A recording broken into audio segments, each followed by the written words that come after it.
Karibu tena mtazamaji, asante sana kwa kuendelea kuwa nasi hapa kwenye Sema na Citizen. Tukiwa tunaingia kwenye mdahalo wetu wa Mwenge wa Kaunti. Kama nilivyokuarifu awali, hapa studioni tutakuwa nao magavana kutoka kaunti za Murang'a na Nyandarua ambao ni waheshimiwa Irungu Kang'ata pamoja na Kiarie Badilisha. Asanteni sana kwa kuungana nasi hii leo. Na pia mtazamaji, tumekuuliza swali hili. Je, serikali ya kaunti yako imefaulisha maendeleo kikamilifu? Je, serikali ya kaunti yako imefaulisha maendeleo kikamilifu? Nambari ya rafa ni 22422 ya kupitia mitandao ya kijamii ukitumia alama ya reli Mwenge wa Kaunti. Kumbuka ni wiki iliyopita tu ambapo baraza la magavana lilisema litakwamisha shughuli kutokana na uhaba wa fedha. Na hawa magavana ambao wako nasi hapa wataweza kutueleza mengi kuhusiana na hilo pamoja na mengi zaidi, hususan kuhusiana na ziara ya Rais Daktari William Ruto katika kaunti za Mlimani. Asanteni sana kwa kuungana nasi hii leo. Na kwa sababu leo ndio siku ya kwanza ya ziara ya Rais Ruto Mlimani. Hii ni ziara ambayo tumeiona inaonekana tofauti na ziara zingine ambazo wamefanya katika maeneo ya Nairobi, katika maeneo ya Magharibi, katika maeneo mengine ya nchi. Tumemwona kwanza kabisa hapo jana Rais alijitokeza kwenye mahojiano na akatoa usemi tofauti. Kumekuwa na mawaziri ambao wamemtangulia kufanya ziara ili kuandaa ziara yake. Tumemwona naibu rais Profesa Kithure Kindiki pia akifanya hivyo. Kwa nini hii ziara inaonekana tofauti? Tuanze na wewe Mheshimiwa Kang'ata. Mimi pangu naona ni ziara tu ya kawaida. Sioni any difference kati ya hii na hizo zingine. Lakini hizo zingine hakuwa na kikao na wanahabari wa eneo la Magharibi kwa mfano, jinsi tulivyoona jana. Kwa hivyo Wakenya wengi wanahisi kwamba hii ni tofauti.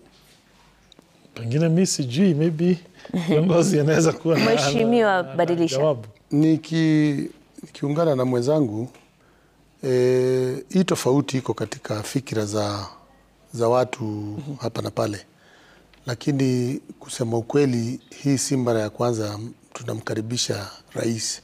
Hata yule rais aliondoka kwa akipanga na anakuja, tunatembelea baadhi ya sehemu za maendeleo kule. Hata huyu rais ambaye anakuja wiki hii tumekuwa na yeye.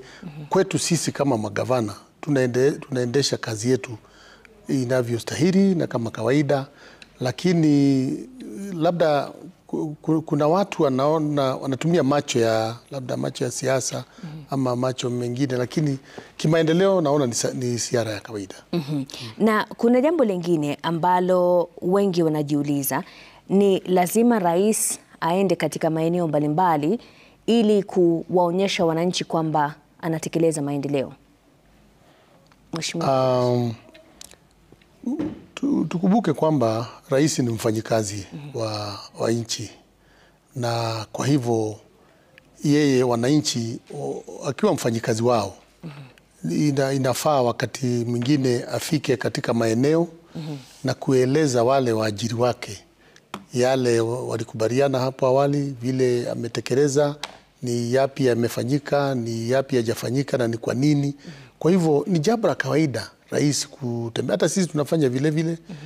Mimi niko na sub-county 5 na ninatembelea hizo sub-county nikiwaeleza mpangilio tuko naye kulingana na bajeti, ipi imewezekana, ipi itakuja. Kwa hivyo kwangu ni kawaida mfanyikazi yote kuenda kwa wale wamemwajiri na kuzungumza na wao. Mheshimiwa Kang'ata, kuna umuhimu gani kwa rais ama gavana kama wewe kwenda kuzungumza na wananchi, kuwaonyesha ile miradi ambayo imetekelezwa? Ningetaka uniwe radhi, sitaweza kuongea kwa niaba ya rais, kwani najua atajielezea ama wenye wanaweza jielezea watafanya hivyo. Lakini umuhimu wa kiongozi yeyote kuenda kuongea na wananchi ni la kwanza, ni kitu cha kisheria. Kuna ile kwa kimombo inaitwa public participation, ambayo inasema kabla ufanye ama wakati unafanya ni vizuri usikiza wananchi. So hii ni njia mojawapo ya serikali kusikiza wananchi. Wakati viongozi sisi wengine tukienda kule kwa wananchi, tunapata changamoto fulani, tunaelezewa hapo ulikosea, au umefanya vizuri, utarekebisha hivi. Na hiyo inasaidia kufanya serikali na wananchi kushikamana. Pia unaweza anzisha mradi uende mrama, lakini ukiletewa makaratasi pale kwa ofisi undanganywe. Uambiwe hii inaenda vizuri, hii ni mzuri, lakini unakuta ukienda ujionee na macho, makosa yenye utapata utaweza kurekebisha na kumwambia mwenye ako na kandarasi, sikupata hii, sikupata hii, sikupata hii. Mimi mwenyewe nimeenda kwa shule nyingi ama kwa contracts nyingi, nikakuta shida fulani. Nakumbuka wakati tulikuwa tunatengeneza darasa za shule za chekechea, mwaka wa kwanza tulikuwa tunaziweka sakafu mzuri, tunarembesha uso wa hiyo shule, tunaweka vitu nyingi hapo. Lakini tulisahau kuweka ceiling vizuri. Baada ya sisi kwenda tunajionea, next contract tuliweza kugeuza kidogo, tukasema okay, hata ukiweka ceiling unaweka kitu ya kufanya zisianguke kukinyesha. Na hayo ni mambo ambayo unajionea ukienda ukiona, kuliko uwe tumekaa tu kwa ofisi, utaona makosa kama hayo. Mheshimiwa Badilisha, hizi ziara za mara kwa mara katika wadi ama zile kaunti ndogo, yani sub county, kama executive zinapaswa kufanywa mara ngapi kwa mwaka kwa labda ili kuhakikisha kwamba ile miradi ambayo mumepanga kutekeleza inatekelezwa ipasavyo? Niseme kwamba hatuwezi kuhesabu na kusema ni mara hii ama ile, kwa sababu pia kuna ile kawaida, kila mwaka tunakuwa na bajeti, na kama vile mwenzangu amesema, huwa tunatangulia na public participation ambayo imewekezwa katika katiba yetu ya 2010, ili wananchi wajieleze kwamba sehemu hii tungependa hospitali, sehemu hile tungependa barabara, sehemu ile ingine tungependa shule ya chekechea na mambo kama hayo. Kwa hivyo ni vizuri kutembea na kusikia yale wananchi wanaomba, na hapo mnailinganisha na ile bajeti mko naye.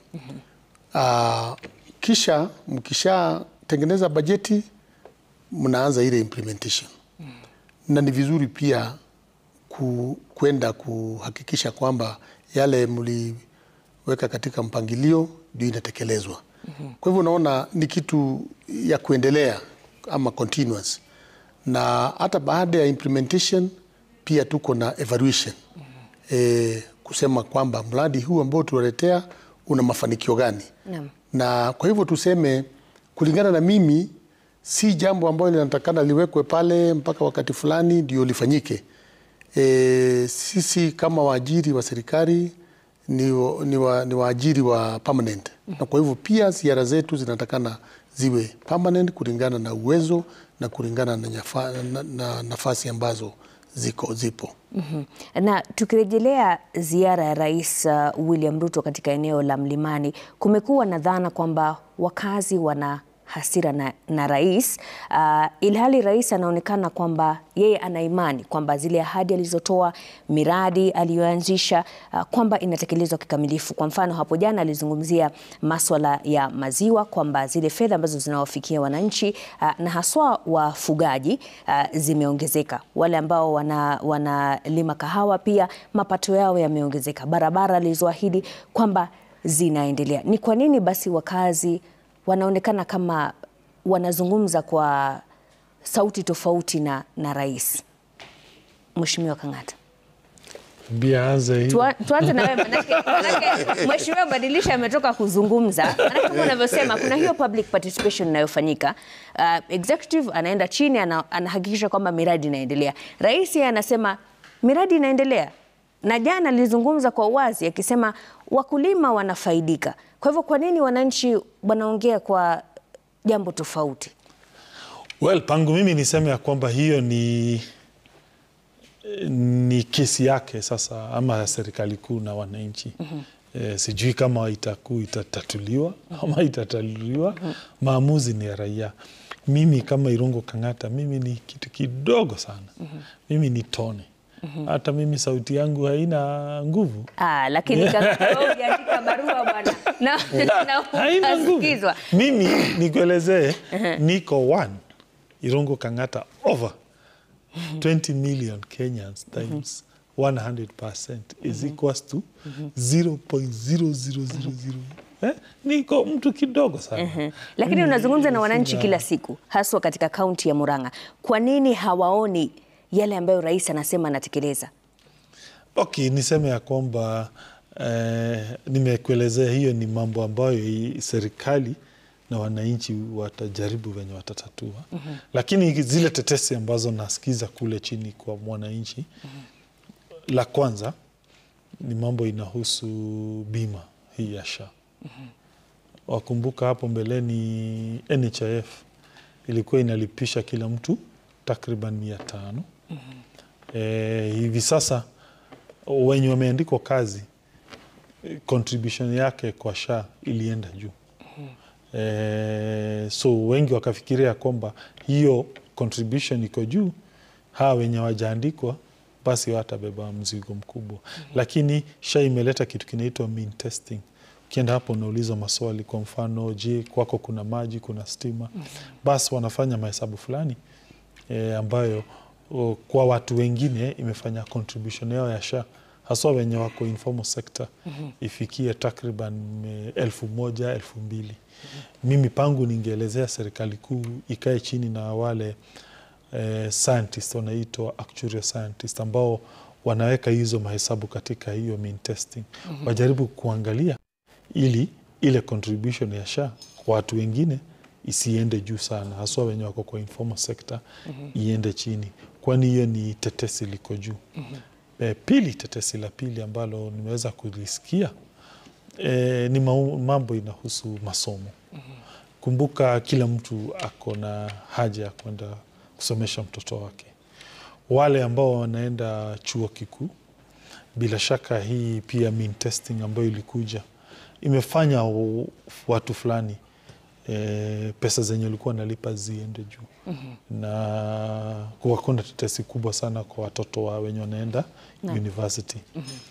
Pia sisi ambao tuko kwa national county government, pametokea barua waraka kutoka kwa control budget ambao unatukataza kusaidia watoto kwenda kusoma secondary.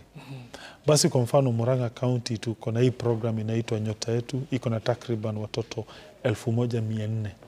Tuko na ile Inua Masomo ambayo iko na watoto takriban 10,000 wenye wako kwa shule za day. Tuko na zile za ward bursary takriban watoto 35,000. Hiyo waraka basi wenye inatusimamisha, inamaanisha hao watoto huu mule unakuja watakosa county kuwa support. Ijapokuwa tetesi ni kwamba hiyo ni kazi ya national government, lakini pia national government iko kazi inafanya za county ambazo sisi tunawasupport, kwa mfano kutengeneza soko. Basi kama county na support ama hii affordable housing nyingi zimetengenezwa kwa land ambazo ni za counties. Basi kama counties zina support national government kufanya kazi zake, pia ningeomba kwa mafikira yangu hata national government iangazie kama hiyo basari counties consider pia kuendelea na huo kazi, ili kusiwe na tetesi nyingi mno ambazo zitarudilia serikali kuu. Kwa hivyo wewe unahisi Wakenya maraia ambao wako mlimani wana hasira na rais kwa sababu ya hii means testing ya SHA na masuala ya kufadhiliwa chuo kikuu? Nimekuelezea zile shida, swali lilikuwa ni mambo magani nasikia ambayo unafikiria yanaweza kuwa yameleta mushkil. Basi mimi nikakuelezea hayo mambo na nikakupatia jawabu. Mimi ningeulizwa ni vipi serikali inaweza angazia, kwa mfano hiyo SHA mean testing waiangalie, hiyo mambo ya masomo wapatie ruksa counties pia ziendelee kusupport watoto na mambo kama hayo nimekuelezea ambayo nimeyasikia na kupatia suluhu yake. Mheshimiwa Badilisha, haya masuala ambayo anataja Mheshimiwa Kang'ata ni masuala ambayo yanatajwa na Wakenya wote. ni kipi haswa katika eneo la Mlima Kenya? Na nitarudia, nadhani nyote mlitazama mahojiano ya rais hapo jana. Alikuwa anazungumza kwa wingi kuhusiana na zile faida ambazo zimeletwa haswa kwa wakulima hawa ambao wanafuga ng'ombe kwa maziwa, wale ambao wanazalisha kahawa. Na hii leo pia asubuhi kwenye kipindi cha Daybreak, Sam Gituku na wale wabunge ambao walikuwa hapa, Mheshimiwa Gathoni wa Mushomba alielezea kwamba kuna mabadiliko. Sasa ni kwa nini basi wananchi, raia wa mlima hawaoni haya mabadiliko, ama wanapozungumza hawatoi sifa za haya mabadiliko? Kidogo wale raia wa mlimani, na ni kitu watu hawajaelewa, ni kwamba eneo hili ni eneo ambalo liko na wakaaji wengi sana. Na ukiangalia mpangilio wa serikali, zile policies ambazo zipo, kianzia ile Bureau of Standard ambao wanatengeneza nambari ya watu na shughuli ambazo wanazifanya za kiuchumi. Ukiangalia vile bajeti ya nchi inapangwa na vile inatekelezwa, ukiangalia watu kama CRA vile wanatengeneza ile formula ambayo itagawa pesa hizi. Ni kitu ambaye labda nchi hii imemiss kwa muda mrefu, kutokea na formula ambaye itaweka kila mwananchi wa Kenya katika hali ya kutosheka na yale anapata kwa serikali. Ujue sehemu hii ndio kuna ukulima mwingi unafanyika. Watoto ni wengi ambao wanafaa kwenda shule na maendeleo mbalimbali. Lakini zile expectations za hawa watu wakiwa wengi, na labda kulingana na zile resources zinafika kule, ikigawanywa kidogo inaenda chini, na kwa hivyo wanaanza kuwa na hamaki. Kama vile Mheshimiwa Gavana amesema, ujue sasa watoto wa kule wengi wanategemea basari. Na wakati sasa control of budget anaandika waraka kusema sasa isimamishwe, hiyo inapea watu wasiwasi sana. Wanashindwa. Pale mbeleni ilianzishwa na viongozi kwa sababu hawakuwa na uwezo. Sasa imekatizwa. Haya, mabarabara za kule, kuwezi kuwa na uchumi wote ukiendelea sehemu ile bila mabarabara. Wakati wameona saa zingine ile keki ambayo inapikwa katika nchi hii, ni lazima tujitokeze na njia mwafaka ya kupika keki ya kutosha, ili hizi mabarabara zikianzishwa ziwe za kuendelea kukamilika, na watu waone kwamba wamerahisishiwa ile kazi yao ya utoaji wa chakula na pia biashara zao. Kwa hivyo kuna mambo muhimu ambao watu wa kule wanaangalia, tuseme kama barabara, tuseme kama hospitali. Ukija mahali kama Nyandarua kwa mfano, wakati tuliingia katika katiba hii ya 2010 ama wakati tulipata uhuru, Nyandarua ilikuwa imebaki nyuma, lakini wakati mwingine inahesabiwa pamoja na zile kaunti zingine za mkoa wa kati. Sasa uone kama ile equalization fund ambaye zingine inatekelezwa na serikali inatumwa kwingine, huku wakifikiria kwamba sehemu kama Nyandarua hao waliendelea kitambo na wako sawa. Lakini wananchi wenye wanavaa hicho kiatu wanasikia uchungu. Kwa hivyo ni vizuri pia wale ambao wanamsaidia rais kufanya kazi. Kwa mfano wale mawaziri wamepewa kazi ya health, kwa mfano vile mheshimiwa amesema, wawe mstari wa mbele kuelezea wananchi ni kipi kinaendelea. Lakini wakati mwingine sasa na wanaona wananyamaza. Ni rais tu anapata nafasi akiongea hapa, akiongea pale. Ni vizuri wale wanapewa kazi wawe wanaifahamu na wajitokeze na waelezee wananchi kibaga ubaga. Hapa ndio tunafanya hivi, hapa tumefika hapa, tumefail namna hii, tutachange namna hii. Mambo ya mabarabara, wale technical team ndio kidogo wamefanya wananchi wa Kenya kuwa na hamaki na kuona kama maisha imefika mwisho. Lakini tungewauliza, mtu akipatiwa nafasi ajue yeye ndio spokesman number 1 wa serikali kwenda kuelezea wananchi kabla hisia zijafika kiwango ya kuona kwamba tumeferi. Wawaeleze hii ndio tunafanya na matokeo yao na mafanikio yao itakuwa namna hii. Hiyo itaondoa hiyo hamaki na watu watakuwa na ile uvumilivu wa kugojea labda wakati fulani serikali ifike na itimize yale inataka kutimiza. Na ili tuweze kufunga hii sehemu ambapo tunazungumzia ziara ya rais, ndio tuingie masuala ya serikali za kaunti. Je, hii ziara ya rais ya siku 5 kuanzia leo, mnaona kama italeta mabadiliko katika hii taswira unayosema kwamba ni maafisa wa serikali ambao hawajaweka juhudi za kutosha kuwaeleza wananchi vile serikali inafanya kazi? Will these 5 days solve that communication problem? Kidogo ni kimaliza ndio labda mwenzangu aendeleze. Kwangu kule Nyandarua nakumbuka wakati tulikutana na rais wiki iliyopita pale State House, na nakubaliana na mwenzangu kwamba wakati mwingine ni ile kutokuwa na information ndio inaharibu wananchi. Nakumbuka mimi nilielezea rais ile safari nimepitia tangu nichukue uongozi.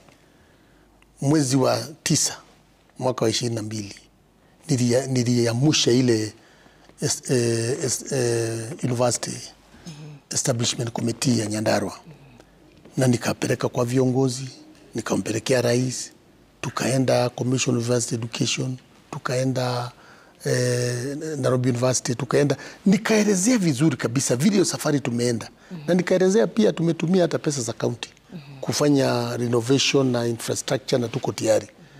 Aliposikia hiyo alichukua simu na akapiga, na hiyo wiki mwisho ya wiki hiyo tukapata gazeti notice ya university. Kwa hivyo kulingana na watu ya Nyandarua tutapata university wiki hii ya kwanza tangu uhuru, na kwa hivyo tunaona hiyo ni mafanikio. Pia Nyandarua hatuna hospitali ya level 5. Na kusema ukweli ile tunajaribu kujenga, nimejaribu miaka 5. Uchumi yetu ni kidogo, tumejaribu miaka 5. Yule gavana alikuwa hapo mbeleni, alipeana contract na akaondoka. Hakulipa anda dururu. Mimi nilikuta pending bill. Nimelipa hiyo pending bill kama 50%, na nikauliza tusaidiwe na serikali kuu ili tumalize hospitali na watu ya Nyandarua waenjoy services kama wengine.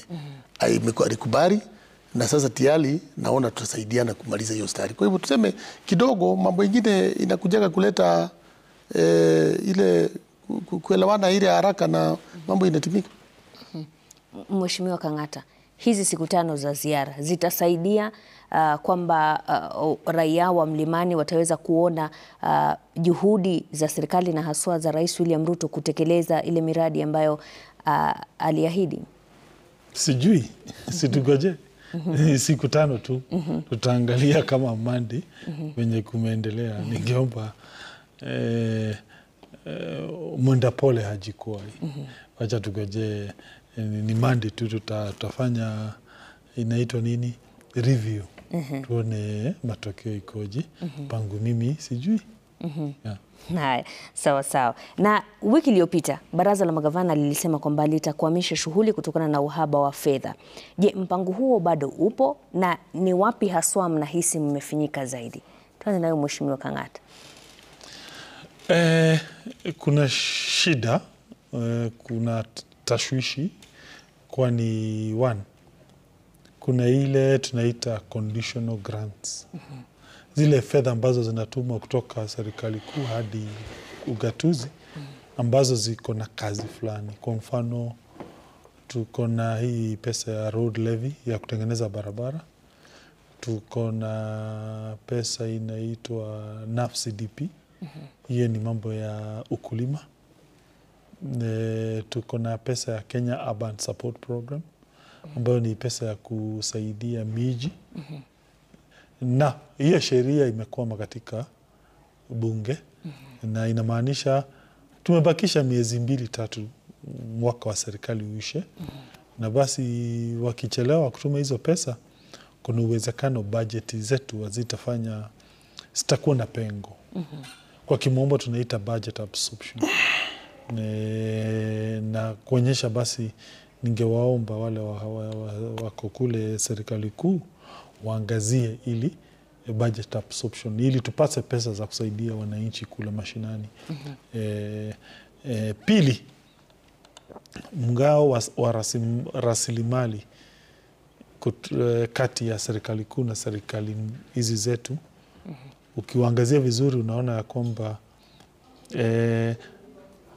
haulinganishi na ile matakwa ambayo sisi kaunti tuko nayo. Kwa mfano nikupe, serikali kuu imeongeza housing levy, imeongeza pesa za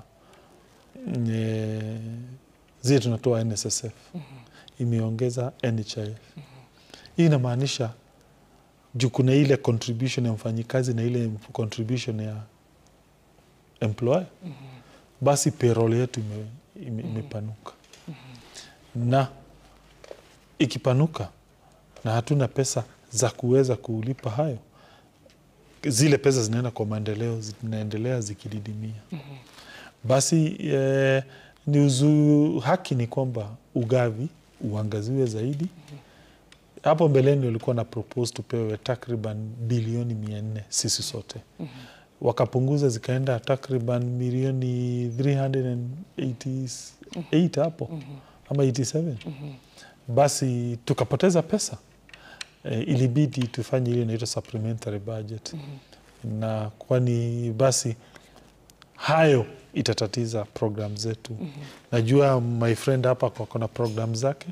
Sisi kama Murang'a tuko na program kama hii ya kupatia watoto uji wa nursery. Tunatengeneza ECDs, tunazichange. Tuko na Inua Mkulima, ile pesa ndopatia wakulima wa maziwa na wa maembe. Tuko na telemedicine. Tuko na smart city, ile tunaweka rami na cabros kwa town zetu. Tuko na Kang'ata Care. Tuko na ile Murang'a Youth Service ambayo ni ya kusaidia vijana ambao hawana kazi. Tuko na solarization, kuweka solar kwa our various facilities. Basi wakati pesa zinapungua, inakuwa mshike kuensure hizi program zinaendelea. Kupatiana mbegu kwa wakulima wa mahindi pamoja na borea takriban 100,000. Basi ukweli ni kwamba tukinyanyaswa kule juu, basi sisi sote tunapata shida. Mheshimiwa, badilisha, ni pesa gani ambazo hamna? Hadi mwezi gani ndio mara ya mwisho ambapo mlipokea hela kutoka kwa kabla sijajibu hilo, niongezee kusema kwamba sisi kama Wakenya tulijipatia katiba ambaye iligawa majukumu mengine yakabaki katika national government na mengine yakagawiwa counties.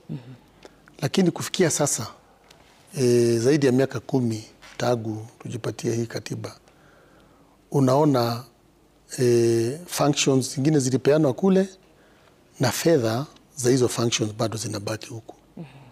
Inajulikana Kenya kwamba idara ya afya ni jukumu la county.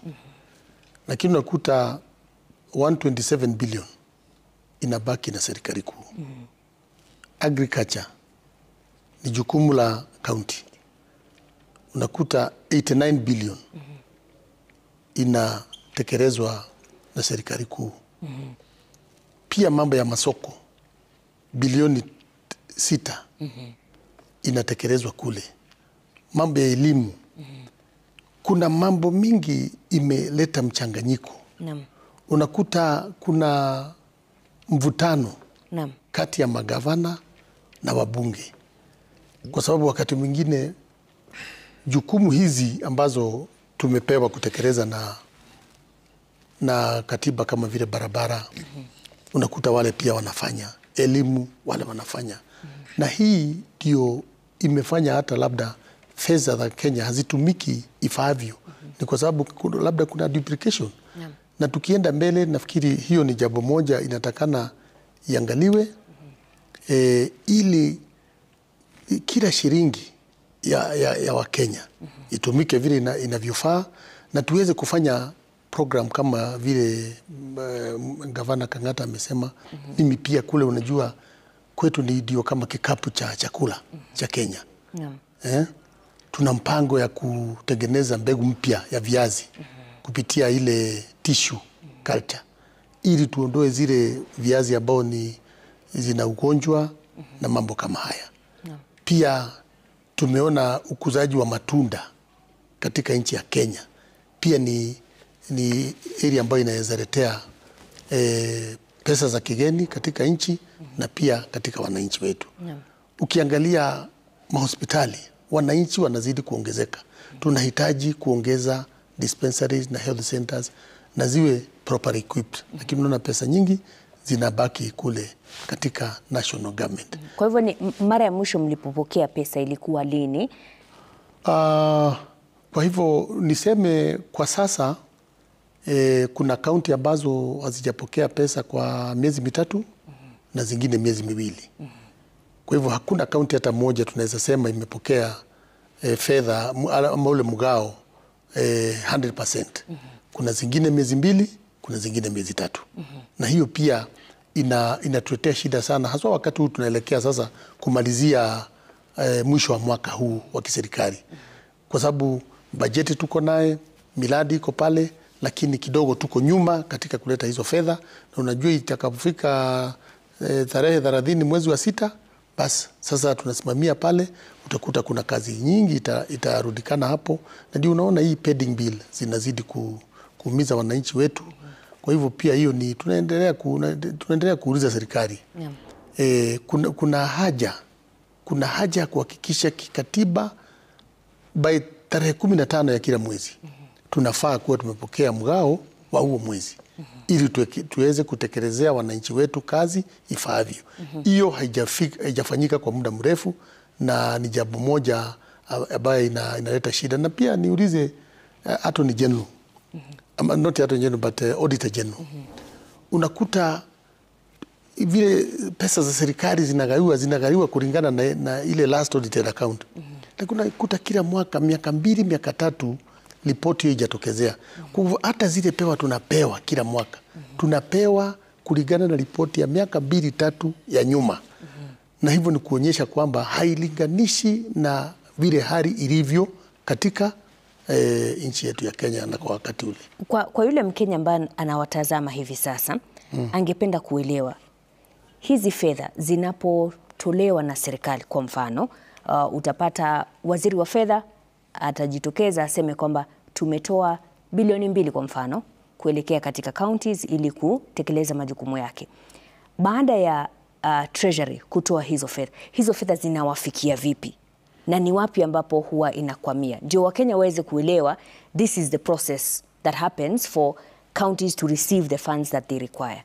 Mheshimiwa Kang'ata, tuanze nawe. La kwanza, kuna waraka ambao unatolewa na Treasury. Unasema huu mwezi tumetoa pesa hizi kwa hizi kaunti. Ukitoka basi hizo pesa inamaanisha zimewekwa katika account ya kila county ambayo iko kwa Treasury, inaitwa kwa kimombo County Revenue Fund, CRF. Pili, sasa county inaanza kuzitumia. Kwa kila county iko wale wanaitwa accounting officers, wale chief officers ambao ni kama makatibu wakuu wa wizara. Basi wao wanaanza kuzitumia. Basi wataandika barua, wataandika makaratasi fulani. Kwa mfano wataka kulipa mtu ambaye amefanya kazi. Basi kuna stakabadhi nyingi mno ambazo lazima ziwe zimetengenezwa. Fomu ya kuitisha pesa, hiyo tenda ilifanywa aje, nani walifungua hizo minutes, barua ya kupewa huyo mtu, letter of award, letter of commencement, LPU, letter of completion, certificate of completion. Hizo zote documents akishikanisha zinaenda. Basi zitafika kwa chief officer of finance ambaye naye ataandika document fulani. Nyumaye ziende kwa control budget yule iko kwa county hiyo, kwa mfano Murang'a, azikague. Basi naye ataandika barua iende Nairobi, ashikanishe hizo documents iende Nairobi. Control budget akiziona, azisome, aone ni sawa, atakupatia ruksa upeleke Treasury. Treasury nao wakiona hiyo barua watatuma pesa kwa zikuje Murang'a, nazo hapo mtu atalipwa. Hiyo ndio njia. Kwa hivyo si eti pesa zikitolewa leo inakuwa rahisi kwa serikali ya kaunti kuzitoa na kutekeleza. No. Njia ni ndefu sana. Na njia ni ndefu sana. Na hiyo njia ndefu ndio inaleta changamoto. Lakini kuna sababu ambazo inafanya njia iwe ndefu. One, pesa zisivunjwe. Zisifujwe. Utapata ya kwamba auditor akikuja ataangazia kama hizo makaratasi zote ziko hapo. La pili, lakini pia iko na negative ya kwamba pesa inachukua muda kabla zitoke. Kwa mfano sisi kama Murang'a tulipeleka stakabadhi za kusema tunataka kulipa basari. Documents zote zimeenda, lakini kufika kwa control of budget akasema la, juu ya hii sababu hii pesa sitalipa. Kidogo nikiongezea hapo, naona hiyo safari ya kutoka pale requisition kupitia kwa yule mwakilishi wa COB katika county kwenda kule kwa COB kwenda treasury kuji. Kawaida wanachukua kama wiki 2 hivi. Lakini kulingana na mimi naona haifai kuwa hivyo. Kwa sababu wakati tunauda bajeti hiyo pia huwa imepitia mkondo ule. Na hakuna bajeti inayoweza kukubaliwa kutekelezwa bila kukaguliwa na control of budget. Na atosheke kwamba hiyo bajeti inafaa kufanywa.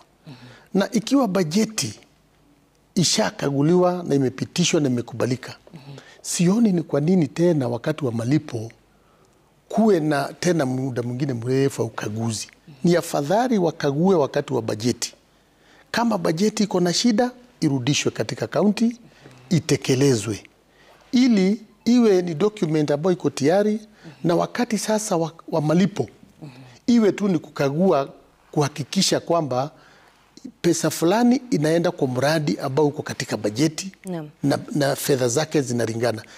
Tukifanya hivyo tutaweza kuokoa muda mrefu sana ambao unapoteza maendeleo mengi ya wananchi wetu wa Kenya. Otherwise hapo kuna shida na inaweza rekebishwa tu kwa kutoa bajeti nzuri na kukaguliwa, ili wakati wa malipo kusiwe na hiyo muda mrefu tunapoteza tukikagua tena na tena na tena.